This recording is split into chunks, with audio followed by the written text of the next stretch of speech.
What is going on, everybody? James Hancock here. I'm back to review Season 6 of Black Mirror, which dropped today on Netflix. And not to worry, I won't be going into any spoilers. Maybe at the very end, there might be one or two just to kind of back up a few points that I make, but not to worry.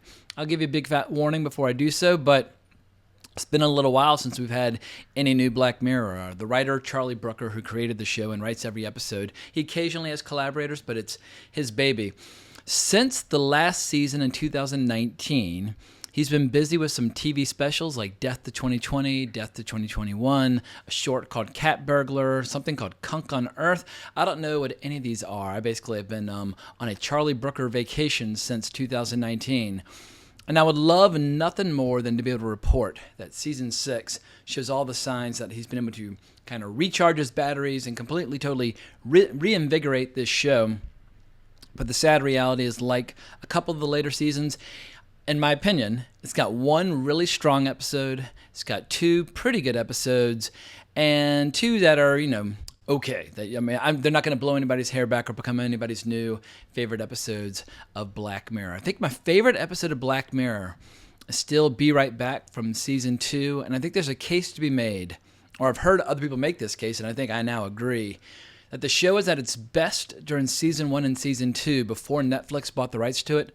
And once Netflix swooped in and basically backed up a garbage truck full of money to Charlie Brooker, perhaps that had a negative impact on the overall quality of the show. I mean, every once in a while, he'll still crank out what I regard as just like a masterpiece episode like USS Callister from Season 4. But some filmmakers and some writers don't necessarily deliver better work when they have access to a hell of a lot more money and resources. Sometimes a little discipline helps them kind of really focus on what's important. But as I was binging this latest season, which I don't recommend because you have to do that big emotional reset between each story, it's hard to binge the anthology format where every story is totally different. They're not interconnected at all, but for the purposes of this review, I wanted to get through all 5 episodes relatively quickly.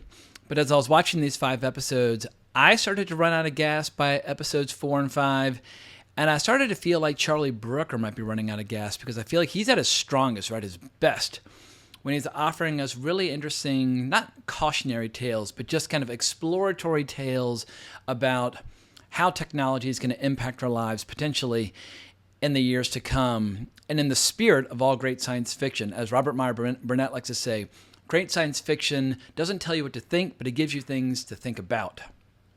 But in this season, he started drifting away a little bit from science fiction. 2 of the episodes are just straight up supernatural.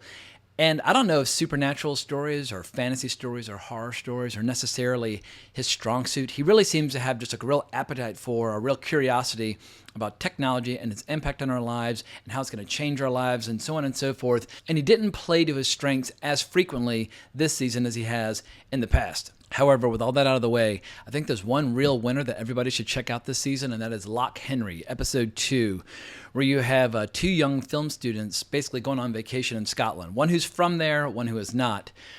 And they slowly but surely kind of shift the focus of their documentary into exploring the scandalous murder mystery that basically devastated this tourist attraction many years back. And maybe I'm just a sucker for good stories about filmmaking, but I found it really cool seeing 2 young filmmakers kind of playing with all the latest technology and using all the tricks of their trade to tell their story, while at the same time wrestling with and discovering and kind of adapting to some old school filmmaking techniques that are directly tied into all these horrible atrocities that were committed in the region about 20 years back. But the story engaged my intellect. I got emotionally absorbed. I got legitimately freaked out and disturbed a few times.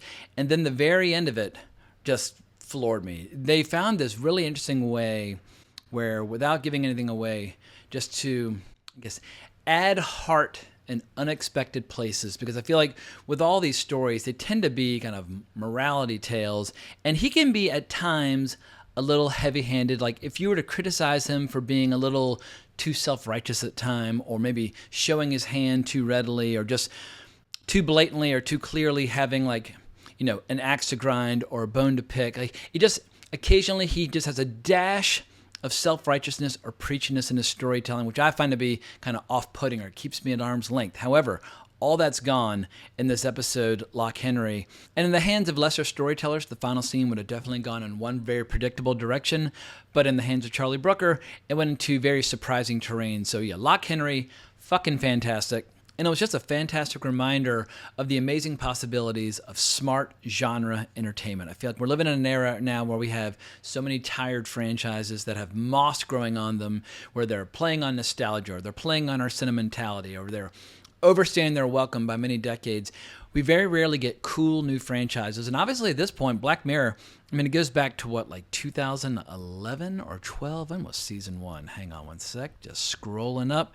National Anthem was first aired in December of 2011. So this franchise is 12 years old at this point. But when it comes to new, cool intellectual property presented to us in the 21st century in the realm of like fantasy, sci-fi, horror, superheroes, whatever, I feel like Black Mirror is one of the most original concepts out there. And some are going to say, very rightly so, this is just the Twilight Zone for the 21st century. Fair play. I mean, I fucking love the Twilight Zone. I mean, the best episodes of the Twilight Zone still hold up amazingly well 60 years later. They look great. They have great scripts, great performances.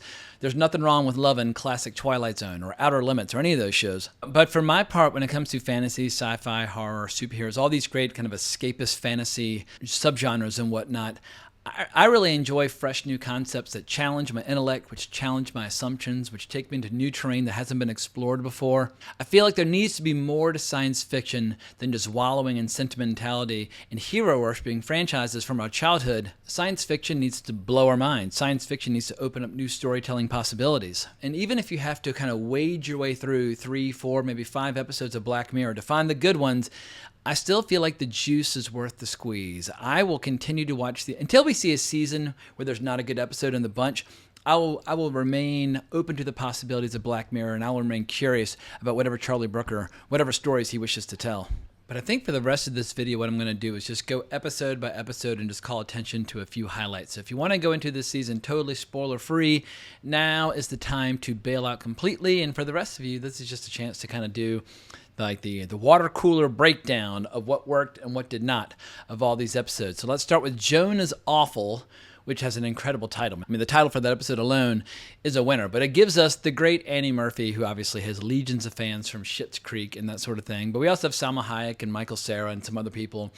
And I thought this episode was pretty good. It was a little on the silly side for my taste. However, of all 5 of these episodes, I felt like it gave me the most to think about when it comes to science fiction. And in spite of being an episode featured on the platform Netflix, it seemed to take the brand of Netflix or the platform of Netflix and kind of set it right in the middle of their bullseye and open fire in a big way, because part of this concept is the idea that over time, these giant platforms, as they're using all their various kind of algorithms and high concept mathematics in order to try to figure out what we want to watch and how that content should be delivered. But basically, it predicts a world where these platforms aren't just going to have shows and movies that we all watch and discuss, that instead, you will have content catered specifically to you and possibly content based upon you, and it's all done in the context of this fictional company, Streamberry, which is fucking hysterical. It's basically a combination of streaming and BlackBerry. But the CEO at one point basically describes her vision of the future where everybody's going to have entertainment that is custom designed just for them based on solely their tastes and preferences. And maybe think for a second, all right, like that seems technologically possible at some point down the road, that we would have content made exclusively for us. Like, give me an action movie starring so-and-so in this genre, like, go to it. But if everybody's watching different stuff, for me, I think the allure of discussing or the allure of even watching film and television would go away overnight. Like, as much as I love the individual experience and as much as I love the kind of sensory stimulation of a great flick or a great show, if you don't have a chance to sit at a bar with a friend, like, oh my God, wasn't that line cool? Or, oh my God, like, wasn't that actress beautiful? Or whatever the case might be. But without the social interaction related to film and television, I don't know if I would watch any film or television. I would probably switch entirely to just watching like sports and playing video games and watching the occasional porn.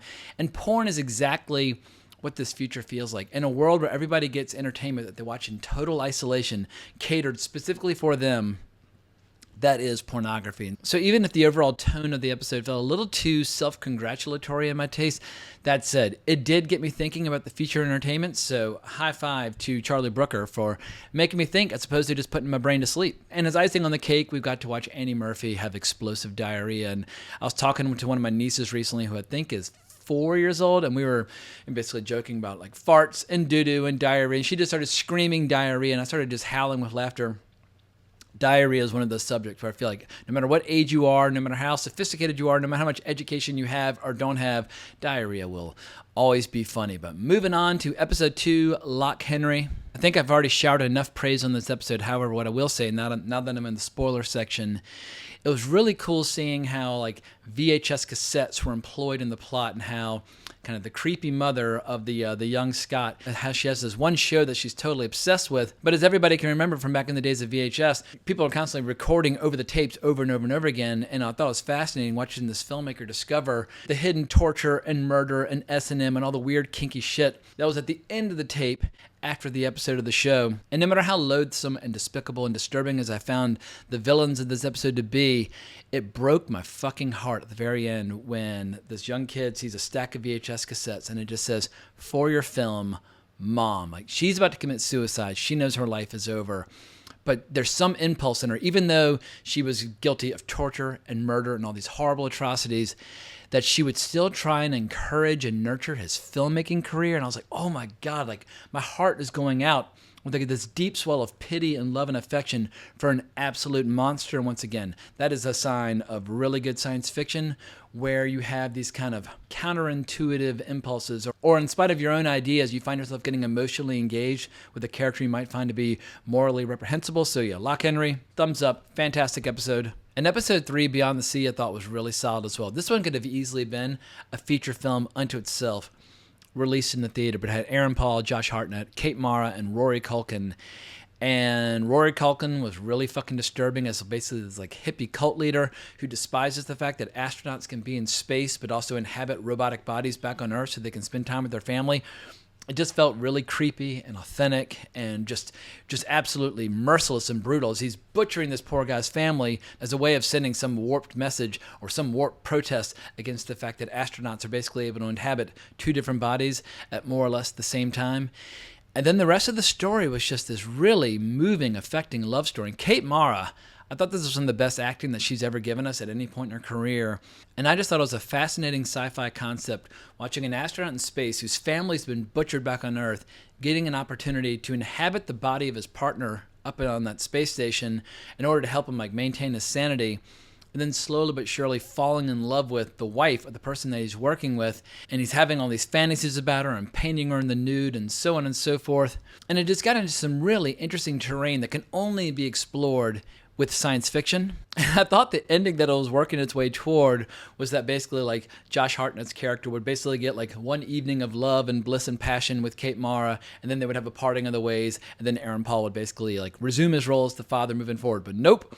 The episode went to the darkest place possible where Josh Hartnett, almost like Hal in 2001, locks Aaron Paul out of the space station so that he has enough time to go into the body back on Earth and butcher and murder the whole family. And when Aaron Paul realizes what's happened and he returns to the space station after seeing all these horrible like atrocities and all like his family massacred, seeing how Josh Hartnett just kicked a chair out for him, like, yeah, now we're both psycho. Now we're both stuck up here for years. And now neither of us have a family. Like, welcome to the club. Absolutely brutal stuff. And I don't want to beat up on the last 2 episodes, but I didn't really get into either of them at all. And maybe that was just a sign of fatigue because at that point, I'm like 3.5 hours into watching these episodes. And like I said before, it's very hard for the emotional reset in between each episode. Like when you're addicted to a show and it's one long story, it's easy just to keep on going. But like if you go to a film festival and watch a short film program where it's like 20 shorts in a row, doesn't matter how good the final shorts are, your brain just can't keep resetting over and over and over again and being like open to the possibilities of whatever it might be. But I thought Maisie Day was the weakest of them, even though I liked how it kind of explored celebrity culture. But the ending to it, I felt like it came totally out of left field and was totally unearned and totally silly and deranged, and it didn't work for me at all. And Demon 79 was a little more interesting to me. But I just feel like Charlie Brooker gets into trouble when he leaves the realm of science fiction behind, going into religion and demons and devils and preventing the apocalypse and that sort of thing. He's just not playing to his strengths. And obviously he probably doesn't want to be completely limited and confined to the science fiction genre. But I just feel like Black Mirror, it's a science fiction show. And if he wants to start talking about religion and demons and devils and angels and the apocalypse and the end of the world and that sort of thing, create a new show, create a new format. Like if he wants to start exploring fantasy and the supernatural, go to it, but I just feel like, with Black Mirror, it would have been more interesting if the character had been getting tempted by and manipulated by some sort of supercomputer trying to prevent the apocalypse, as opposed to a demon in the form of a guy with a giant afro. It just didn't quite work for me, but it's still very solid. Like, Black Mirror never gives us a bad episode, and that's very rare. I feel like it's very consistent, solid storytelling. It's always well shot, well directed, good actors, good performances, and that sort of thing. But because of all the classic episodes from like 10, 12 years ago that now rank among like the best episodes of TV of that era, people are always going to go into Black Mirror with very high standards. So that is the double-edged sword of being successful. Charlie Brooker, whether he likes it or not now, people are always going to expect, gold standard entertainment from him, and they're just not going to accept or kind of go along for the ride with kind of not half-assed entertainment, but episodes that could be described as like a middling effort as opposed to a first-rate effort.